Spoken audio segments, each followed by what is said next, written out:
Okay. Who's our first contestant? Well, we've got a new judge we want to introduce. Okay. Raul, will you please take 30 seconds or so and introduce yourself? I'm Raul. I am here in San Francisco, California. I am the director of the Institute of Entrepreneurship at John F. Kennedy University. And I'm a former founder of 5 companies that went into the NYSE with total invest value close to $90 billion. So that's what I've done, and now I teach people how to do it. Great. Well, Raul, I got to say, if $90 billion doesn't open the door for people, I don't know what will. But there were companies like Waste Management, Blockbuster, Energy Solutions, and Shoal Group, which is the largest engineering construction company in the world. So it's a pretty good size. Okay. Yeah, you got our attention, and I'm really glad that you're going to share your wisdom with us. All right, and speaking of sharing wisdom, who are we going to start with? Should we do Polio Project? I think Hetty's first. Oh, yeah. Oh, who's got Yeah, Hetty. Oh, he says Hetty's up. Hetty, you ready? Are you ready, Hetty? Do you want me to go now? Yes, hit I it, girl. think so, if you're feeling it. Okay, I'm going to go now. Okay, so we'll start timing. My tab is a travel gift card. It's a way that you can save travel cash for dream trips and put it on my tab so friends and family can also contribute towards your travels. And then you just simply redeem the funds towards your travel. Or within our website, you can even use my cards to top up the difference at the time of booking. Think of it a bit like a Kickstarter for travel. And we have a feature called Match My Cash because we can then match up and negotiate with different travel suppliers, matching your funds, destination, and travel dates so we can get exclusive deals. It's perfect for weddings, honeymoons, study abroad, birthday, travel fundraisers, any celebrations where you can put it on my tab. And what we're addressing is that there isn't any loyalty in travel because we're spending weeks running around trying to find the lowest deal with price fluctuations. Reward miles have restrictions. Miles money cost a third more than cash. And with all the planning, booking, and recommendation sites out there, we are the only ones truly that have ever addressed this problem and come up with a solution. It's a win-win for the travel industry and for the consumer. We launched public beta in October last year. We have several thousand users, great coverage, MSNBC, CBS Fox. Our business models affiliate travel revenue, plus a few more extras. We've got 2 full-time, 4 part-time, and 4 advisors. And our select is now you can bank on travel. Now you can count on my tab to be able to fund, plan, and book all your trips. Am I 2 minutes up? You've got 20 seconds left. Wow. Okay. Well, okay. So we also have a fantastic Facebook app, a Facebook web app. You can check in all your live trips so friends can connect with each other during travels, as opposed to missing Facebook status updates and then having huge commenting threads of who's in which city at what time and missing friends. So this is an extra add-on that we have that is purely for our Facebook web app. So you can just type in keyword my tab on Facebook and find it. Beautiful. Well used. I'm a modern musician, you know. Joe, would you like to lead off our questions to Hetty?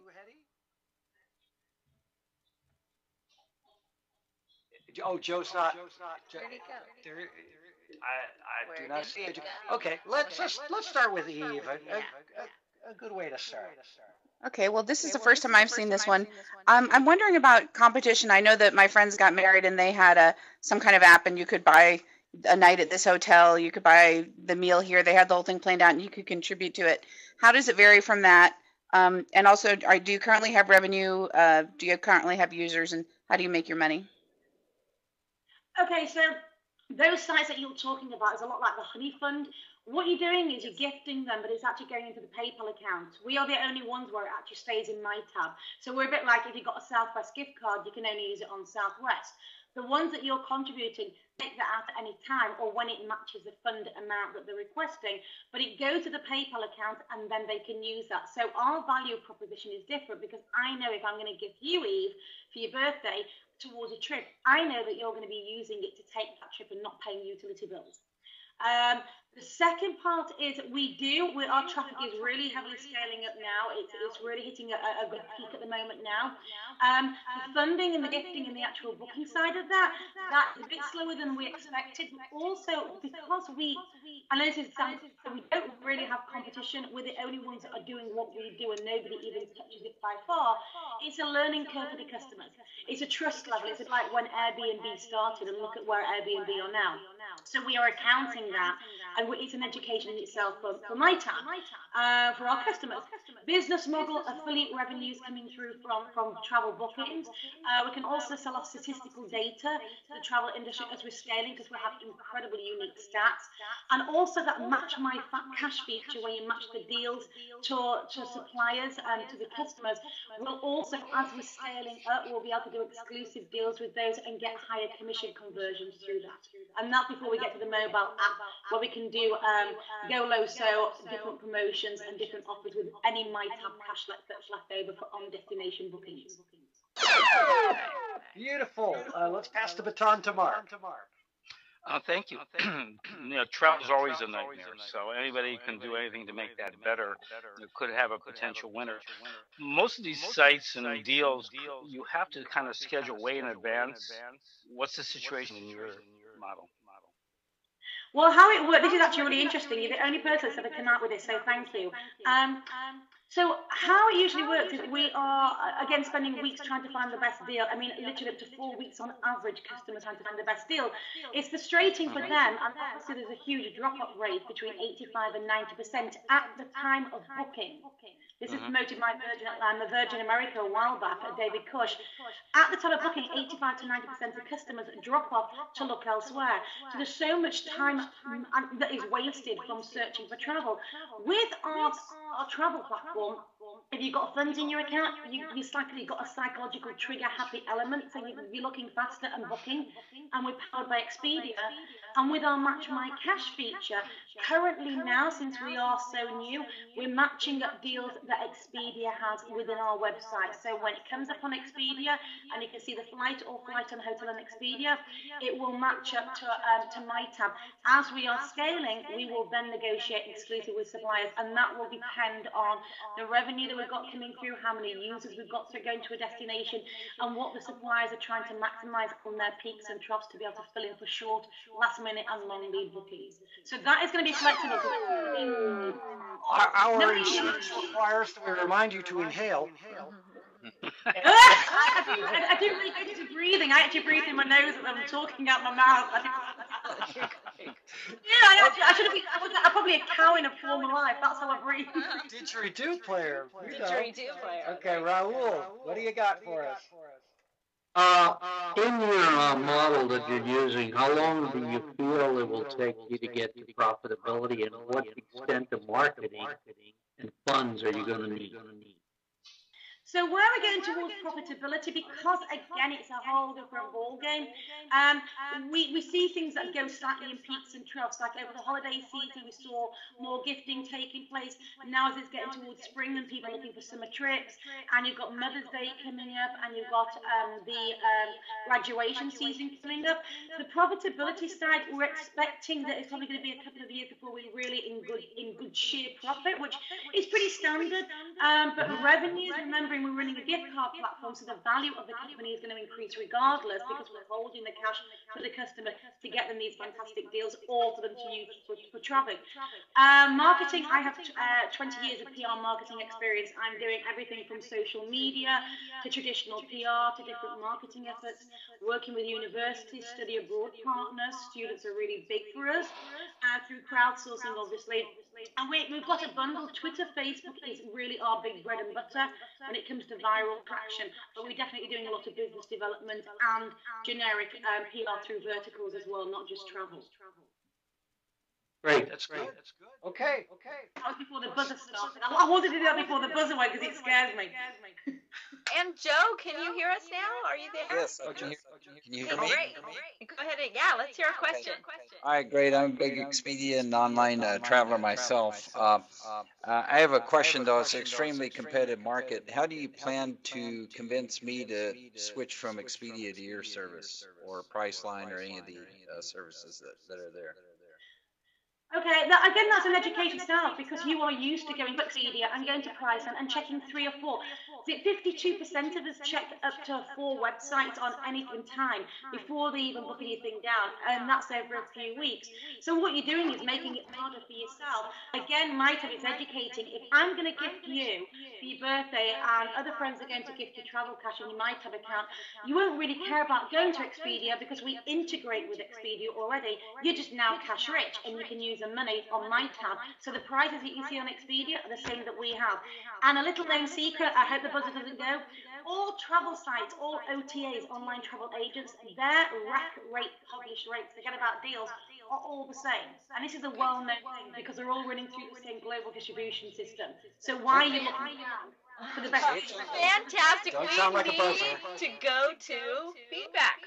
So let's move to Eve for feedback. I'm intrigued. I am worried about the competition. This is a very, very competitive space, but I am intrigued. I think if you can get people to adopt it, that's marketing and getting people to know who you are. It's going to be huge. You're going to need to do really global marketing. So, I hope to see more of you. I'm going to give you a 4.5. 4.5. On to Mark. Like Eve, I am very intrigued. I think you hit a lot of the pain points. I'm not sure how well you'll be able to carry them off into reality, but I'd give you a 4.0 at this time. 4.0. Let's hear from Joe.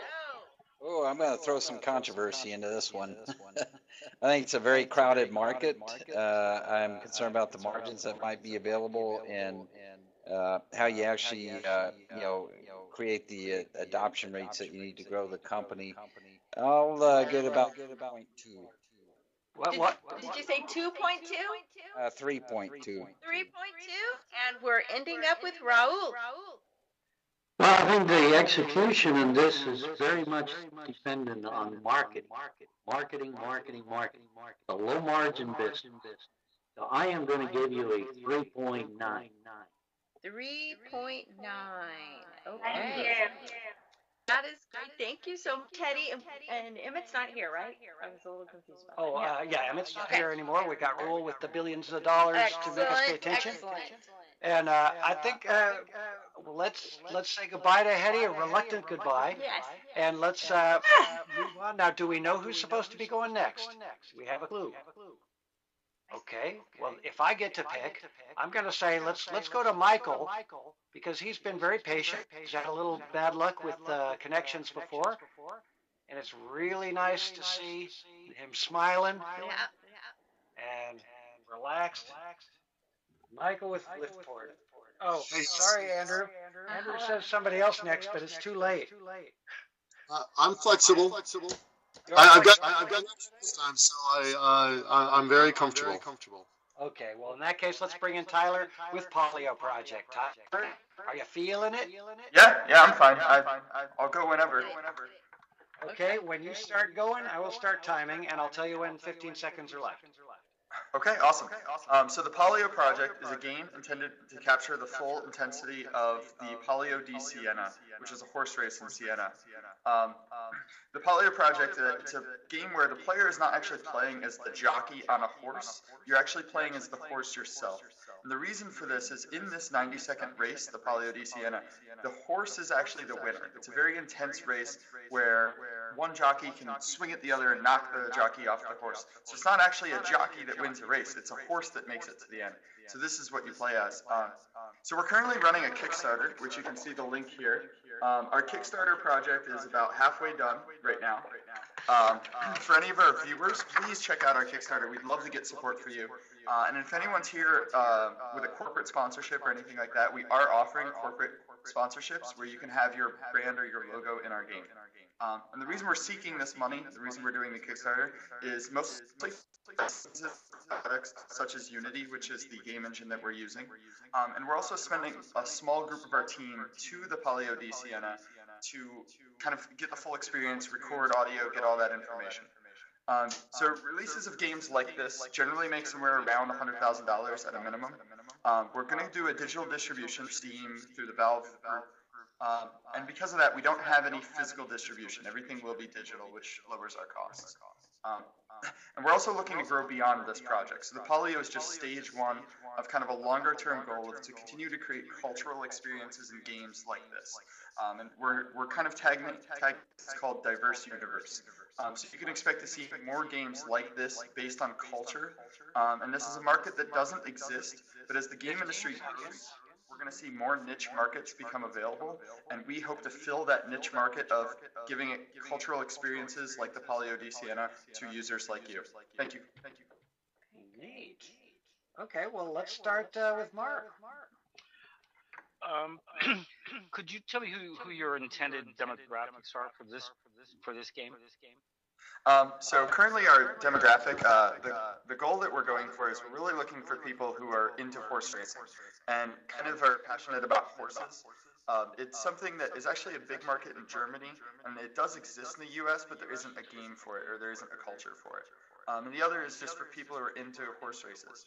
I also think we do actually reach out to the gamer market. One of the taglines I use for the game is "It's road rash on horses." So it's very much this intense, short action bit of gameplay. So it does reach gamers as well. Thank you. One other question is, what platform? You said it's all digital. What platforms? Smartphones or? This would be through PC, so this would be through Steam, the digital distribution channel. So it would be a PC game. PC. Okay. Thank you. Let's hear from Joe. Joe, could you unmute in room B? Okay, can you hear me now? Perfect. Okay. I have a question around what your ultimate revenue growth potential is around 3 to 5 year plans, and what's beyond the horse racing, or is this it?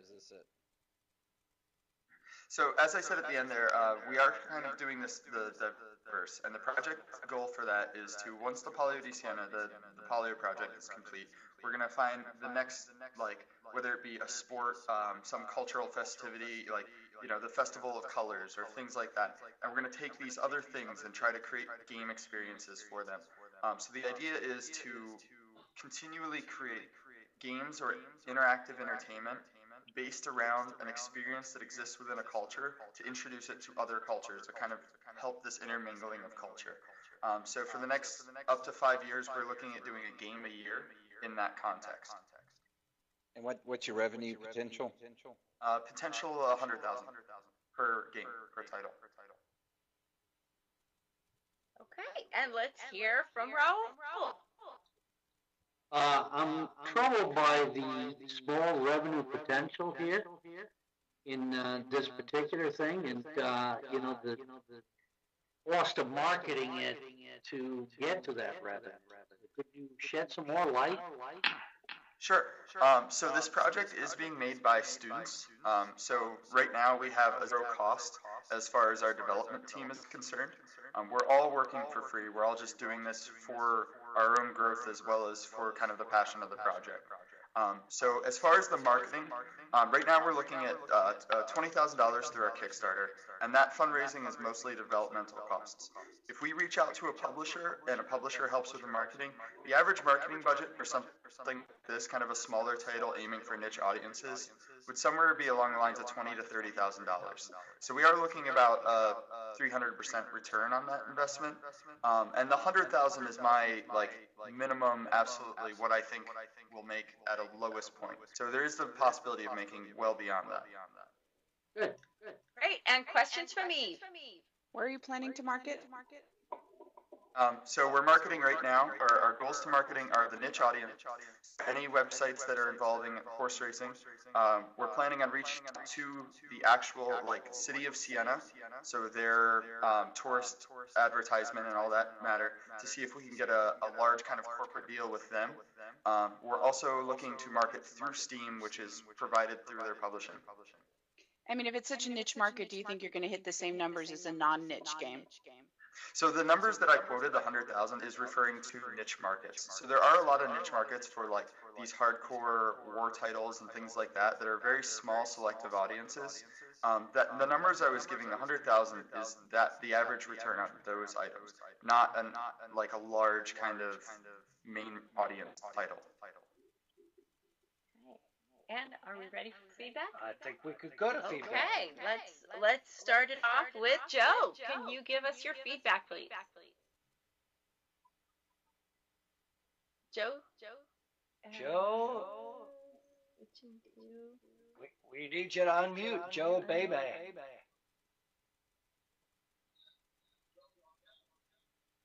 Can't hear it.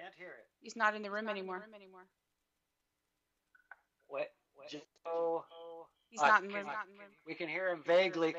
Joe, you're not in the you're not in the sound room right now. So we need you to log back into room B. And in the meantime, Mayback. You hear me? Yep. Okay, sorry. Few technical. Hey, Joe. just briefly, sounds like you need to get with Andrew. He has a platform that you could use for collaboration software. But anyway, I'm going to give it a 2.8, mainly because of the revenue potential and the lack of leverageability. All right, and Mark. What you described to me is not really a business model as pure business. It's, to me, more of a foundation model where somebody would be interested in helping to disperse or educate people about cultural ideas and values. The horse racing is a very, almost non-existent in the U.S. in terms of the gaming market. So as you yourself said, there's not much market here. So launching the product basically overseas is going to be a whole different issue. So I would probably give you a 2.5. I would give you a 2.5 at this stage. 2.5. And Raul. I agree with the prior comments. I think this is a great student project. I'm not sure how real it is otherwise. I think it needs to be better thought out, and I also think horse racing, others have said, is almost non-existent in America. It's a very difficult thing to attract people. I'm going to give it a 1.5. 1.5, and finally E. I agree that I haven't heard a business model. It's a game, and that's fine, and it's a niche game, which is also fine, with low revenue, which is also fine, but it's got a long way to go to turn into a business. I am going to soften it up a little and give it a 3.5. 3.5. And I want to point out, Tyler, the worst thing you could do is to be discouraged by all this. You stepped in to play with the big boys, and you are part of this community. And we want to see you come back with more projects and more pitches, and don't give up on this one, or don't even slow down. Yeah, keep going. Absolutely. You guys are going to look forward to seeing the amount of users we bring into Agora, so we'll see you later. Okay, great. Thank you. And beautiful. Well, we're going to go to Carrie next. Carrie with Best Buzz. Hi. Buzz on in here. And you're ready to begin speaking? I'm ready to hit a timer. All right. Hello, my name is Carrie Lane. I'm the founder and CEO of Best Buzz, and I've been in the interactive advertising and marketing space since 1999, and owned several successful startups since 2004. Our team has spent the last 3 years building the Best Buzz technology platform, and I've raised $1.95 million to date. I want to increase our user base with downloads of the free Best Buzz app and scanner, and connect with strategic partners to expand our growth. Best Buzz is a mobile-driven technology platform that allows brands to offer dynamic, geo-targeted rewards to customers that share on their networks to drive engagement and increase buzz. The Best Buzz dashboard seamlessly integrates SMS, QR codes, mobile landing pages, and dynamic rewards to drive social media impressions and generate viral buzz for bands, events, charities, and businesses. Our clients have generated over 4 million social impressions using the Best Buzz platform and technology. In October, Best Buzz worked with Cadillac to launch the 2012 Escalade. 6 charities were given buzz codes, and Taylor's gift not only won $150,000 from Cadillac, but they used the Best Buzz platform to drive over 95,000 new organ donor registrations in just 4 weeks. Beauty Control also used the Best Buzz platform during New York Fashion Week to drive 42,000 social impressions with a click-through rate of 3,843 in just a few days. Best Buzz is creating real results using smart technology that includes a dynamic dashboard and proprietary tracking and analytics system. We're currently profitable and growing at a rate of 65% each 15 month. seconds. We're projecting 1.5 million in sales by the end of the year, and we're getting ready to launch a patent-pending technology platform that utilizes 1D barcodes, and we already have partners lined up to license this technology. Best Buzz is the fastest, most reliable scanner with over 50,000 user downloads, and it's available on all mobile platforms. Okay, thank you, Carrie. Right at the Beautiful. buzzer. I'm getting this down. Boy. All right. I'm getting to where I can understand this. This is great. Let's go to questions, starting with Eve. Carrie, who's your competition? Right now there are several scanners on the market, but none of them that tie in the dashboard and the real-time dynamic tracking analytics, targeted rewards. So we don't have any competitors as far as the dashboard and the integration of these campaigns, but there are several scanners that scan codes out there. How are you performing in comparison to those competitors? Well, the competitors are like Microsoft, AT&T. As far as what we're driving is real results. Those competitors can't track social impressions. They can't do social click-throughs. All they can really do is track that when someone scans a QR code, it takes them to a mobile landing page, and that's all that they can track. And so it's really still a one-to-one communication. Great. Okay, Mark. Well, if you weren't as successful as you are right now, which I want to congratulate you because you raised money, you got a product to market, and you're profitable. So, I mean, you basically have hit a home run in the sense of getting a business off the ground. What was it that you're trying to do next? Is it trying to just scale up? Where do you see your biggest problems? Our biggest challenge is definitely scalability and, of course, marketing and PR. Besides the fact that when people use our technology, it does market and put our brand out there. We're based in Dallas. We have 6 employees, and we need to add more people to the team. We need to scale the growth and get more marketing and PR. Okay. Thank you. Thank you. Great. And Joe. I have a couple questions.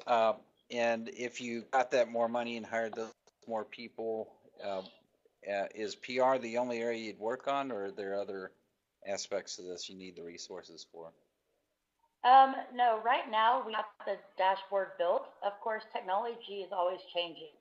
So initially we started with integration with just Facebook, then we added Twitter, then we added Foursquare, now we've added LinkedIn, and next we Pinterest. So we're really a social agnostic company. It doesn't matter what technology or what new social networks come. It's really about creating that layer of communication between the brand or the event, and how do you turn your fan brand endorsers and reward them for doing so. One quick follow-up, and what are you willing to give away for the money you're asking for? What are you asking? We'll have to discuss that offline. It depends on the funding. It depends what the value is. Ideally, we want an investor that could align us with one of their current investments or someone they know more as a strategy play. Okay. And Raul, do you have any questions?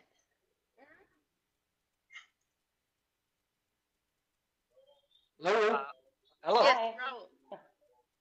Yeah, this is Raul. Hey, it's never too early to figure out what your exit strategy is. You've done a great job getting this company off the ground. What's your plan to ultimately monetize the people that put money into it?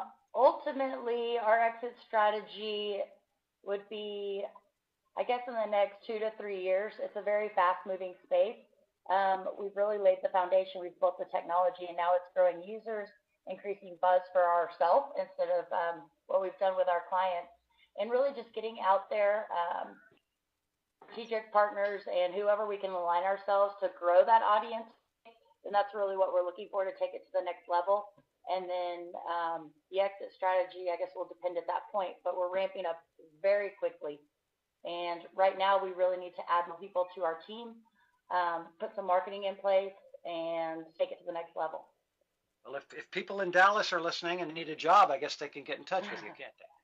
So let's go ahead and move into... Yes, definitely. I feel like I don't even have time to read resumes right now, so I really just need some help. We're running 7 days a week, all the time, and it's time to add more people to our team. And so they shouldn't contact you. They should come by the offices and just help. Come by the office, bring me lunch, put it in front of my face, make me eat, because I forget all the time.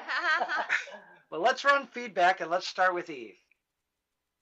Well, like Mark said, you basically have hit the home run. You're profitable. You have good funding. You got adoption. You have growth plans. You're on the right track. Absolutely. You know, scaling is huge. I mean, there's crossing the threshold into the next level is a huge challenge, but you do recognize that. I'm going to give you a 4.8. Woohoo! 4.8. And Joe, can we hear from you, Joe? Yes, it's hard to say enough good about this company. Great approach, great business model, and I will all give you a 4.8. Okay, and Raul. I ditto my previous commenters. I think you've done a great job here. I think you have a great opportunity. I still always worry that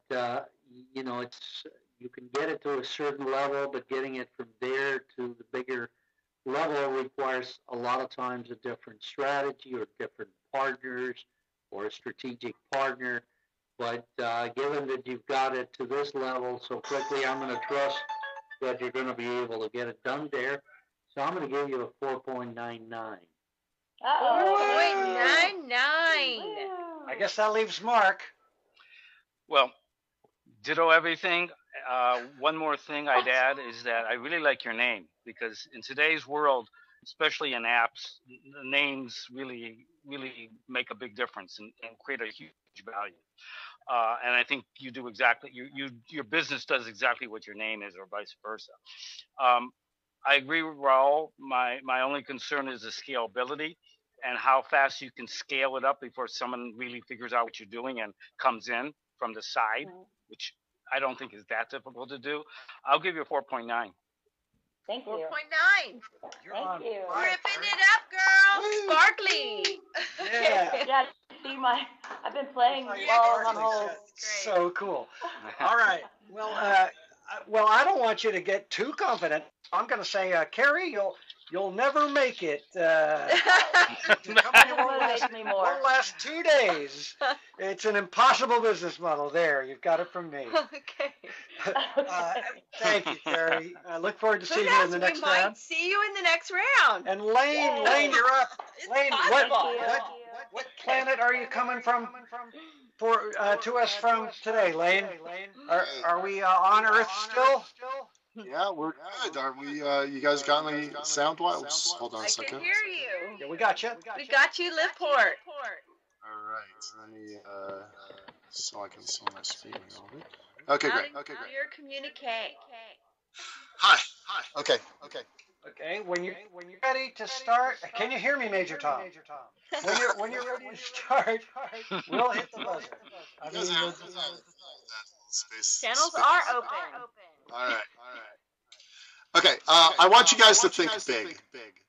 Port's motto is Sic Iter ad Astra, and that means the road to the stars in Latin. Liveport is building a space elevator. Our project has 3.5 million references on Google. 60 universities around the world are committed to this effort, and our company grew out of a NASA research project that started over a decade ago. Simply put, Liveport is changing the world, and the moon, and Mars. So why go to space when there are all these problems here on Earth? I believe that the fastest way to transform human civilization is to enable global access to clean water, cheap energy, and ubiquitous communications. And the fastest way to do that is to go to space. So let's talk about money for a second. Let's talk about the NASA spin-offs.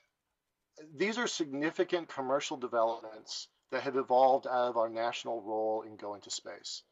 Lasers, metals, robotics, telecommunications, satellites, are all multi-hundred billion dollar industries. And NASA has really forged those. Liftport, our company, will create spin-offs in our effort to building an elevator on the moon. These spin-offs will come from our efforts in nanotechnology, robotics, communications, and sensors. Our spin-offs will impact every major industry. So to monetize this, we'll partner with established companies and license our technology, or we will organically grow subsidiaries internally and then sell these companies. We currently have 3 subsidiaries in development right now and expect 15 more. seconds. Eventually, our project will generate $2 to $3 billion in lunar transportation systems services. But long before that, we will generate revenues and reduce overall project risk by developing our many spin-offs. We have at least 18 patentable technologies right now, and we're just getting started. So I want you to think big. Wow. This is so fun. All right. Cindy, who do you want to start the questions with? Let's hear from Raul first this time. All right. You know, I'm an engineer and you got me lost. I have no clue what your company is about. Oh, that's too bad. All right. You shed some light and you give me 30 seconds of what you're all about. What kind of technologies? What are you trying to do? So space elevator is a 100-year-old idea. Imagine you have a ball and a string and you're spinning it over your head. The string in the middle is straight, right? Yeah. So now expand that to an Earth-sized system. As the Earth rotates, you have a counterweight, a satellite, deep out in space with a long, strong string. The mechanics are exactly the same. That string will stay straight, and what you've built is a ladder that you can climb back and forth into space on. So we're working on that. That's how our project started. We've evolved it to a lunar system, which we can do now with current technology. And what we'll do in the process of this grand vision is develop littler technologies along the way. So, you mentioned the many companies that you've helped spawn over your experiences. Those are the kinds of companies either we would sell our technology to or sell our spin-offs to. So we've got a nanotechnology company that we're creating and a communications company that we're working on. Just So as let's Okay, good. And Good. let's go on to Joe. Okay, I have heard of this concept before. It's very intriguing. Probably the biggest challenges around the social, environmental things like that. How do you intend to overcome a bunch of cables and things going up into the air that a lift port would pose? It's actually pretty straightforward. Where we're locating this thing is directly south of San Diego, on the equator, directly west of Quito, Ecuador. There's literally nothing out there for several hundred miles. There's a small radioactive atoll that the French used for test bombings. That's about 800 miles away. That's literally the closest land. So we're not really in any air routes or traffic routes that's much of a factor. I'm a former Marine, U.S. Marine, so security is a pretty high priority for me, but we don't really think about what our countermeasures are. Okay, great. And on to Mark. Well, I've been a space nerd since I could read. I know of your project for many, many years. I've looked at many of these technologies. And it's very appropriate today to be discussing it since it was the last flight of the shuttle to the Smithsonian today. Right. And one of the biggest issues was how are we going to stimulate America's thinking and engineering and spin-offs, everything you're talking about. So from a conceptual point, you have me 1,000%. From a business point, I would need to know a whole lot more about these spin-offs that'll generate revenues much, in a much race, and how close are you to commercializing any of them? If they're all development companies, then or even if the patents are there but they're not developed, it's still a long time to revenues. You have a really great point, and we've been working on that problem for a long time, that this is a good technology in search of a business. We actually closed down in 2007 and only restarted as a company just a few months ago. Mm-hmm. To answer that question, it is a little lengthy, so in fairness, I don't want to take too much time, but the short answer is we do have some technologies that are ready to ramp up right now. We have a nanotechnology product that could ship within 4 to 6 months, and a telecommunications emergency communications product that could ship in about the same 4 to 6 months. And frankly, it's a question of how much capital do we have. And these are not multi-$100 billion requirements. These are $100,000, $100,000 requirements. Hey, and hailing frequencies open to Eve. How well funded are you now, and how much do you need to get yourself to the next level? I funded this project out of my own checkbook between 2003 and 2007. My wealth came from real estate. You can probably see where that's headed. When the real estate markets collapsed, everything literally collapsed on me in about 24 hours. So we're actually approaching this from a completely different perspective. Originally, I was self-funded, and we had a team of about 14 people. Right now, we're in restart mode. Let me tell you, that is substantially harder than startup mode. And we have about 100 people are actively volunteering at different levels, whether that's 20 or 30 PhDs providing continuing advice, or a few folks working around the clock like I am. We got time now. Okay, beautiful. We're not funded, and we need $3 million to get to the next major stage, but that would get us 2 years. What I want to see, I want to see someone who's watching take a couple of your $1 million, go down and see Michael, get a bottle of whiskey or two, drain them, and say, okay, Michael, how long till we see the next Velcro, space food sticks, and Teflon? We've got a tech product ready to go. Can I tell you guys what the dividend is? Do I have time? Make it quick, yeah. Okay. We were joking about this on the two sessions ago. For $3 million, you're going to get a standard dividend in any other company. You're going to get equity just like you would anywhere else. But what we will do for that is we will put your boots on the moon. We will take you to the moon if we're successful.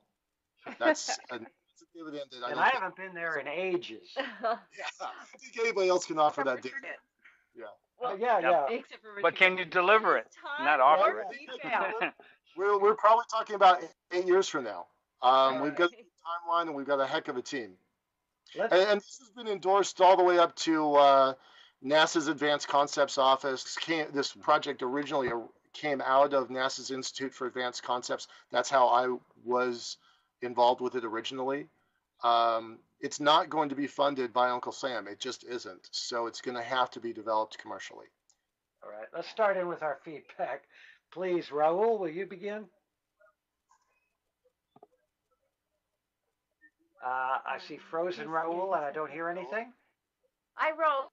Go ahead with feedback and scoring. If you can hear us, wave your. No, okay, he's frozen. He's frozen. We'll come back to you. Let's start with who? Mark. Okay. Needless to say, I'm a fan. I believe that this type of project is needed. On the business end, I think this is a case of the tail should be wagging head, i.e., I would like to see you retool your presentation and bring out what are the commercializable products now, because that's the business, and the benefit is how this can then kick up to the larger product. So I think you have it reversed from a business point of view. Given that, I give you a 3.5. I give you a lot higher. If you had reversed it, I could give more, if I understood it. And Okay, I think the the concept is, five, taking into account the stage of development and the opportunities available. I'm not as tough on the business model at this point. So I'm going to give him 4.2. 4.2. Let's hear from you, Eve. Oh, and Joe, just a moment. Joe, I've got a word that you need to move your audio into room B. Okay, got it. That might be an old one. Okay, go ahead, Eve. I agree with what's been said. We need to get meat of the business. Here's what we're going to do right now. You said patentable. I didn't hear patented. So I want to, here's what we're going to commercialize. Here's how much money we're going to make. And oh yes, we have this big goal of, building an elevator to the moon. So, but in the meantime, here's the business, and here's how we're going to make money for whom, and etc. So, I'm going to. I don't want to go to the moon, but I do think you should. By the way, look, Richard Garriott. I don't know if you saw that in my thing there.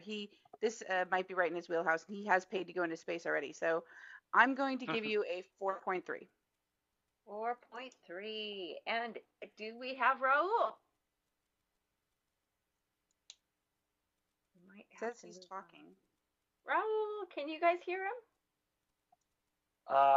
Raul, is your voice? There we go. I think I heard something. Maybe someone get him on a cell phone and make sure. Yeah, I've got a message in to get his to do that. Raul, if you can hear me, just click out and log back in to chat room B and give us your score. If we can't, got him on the cell phone. Okay. You see the chat? Someone has him on the cell phone now? That's what the chat line says. Hold on, we have him on the cell phone. Okay, great.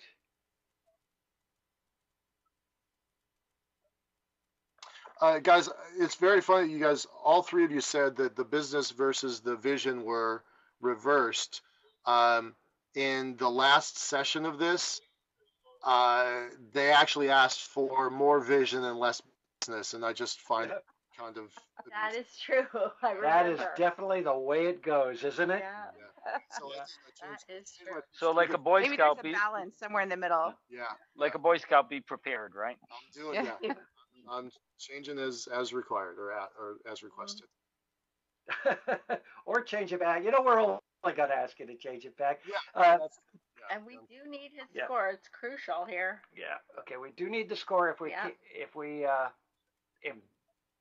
whoever has him on the phone, if you could just get a score from him, maybe we can move on. Andrew's calling you. Oh, Andrew's calling. Hey, excuse me. Andrew, call again.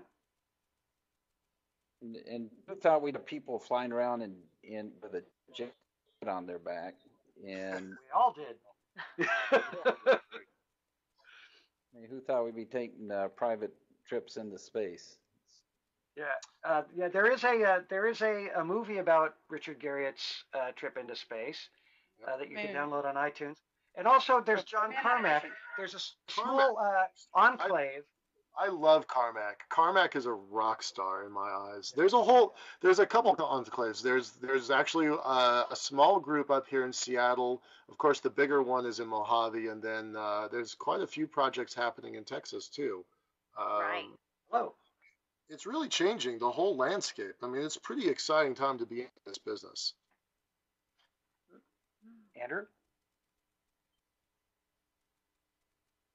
Raul scores too big a concept. Okay, that's disappointing, but I understand. Okay. Okay, do we have the score? 2. The Newt Gingrich concept. Well, if we don't, we can always divide. Okay. We will go back and get Raul's score from him. And in the meantime, I think I'll sign off this episode and get ready for a little 5-minute break.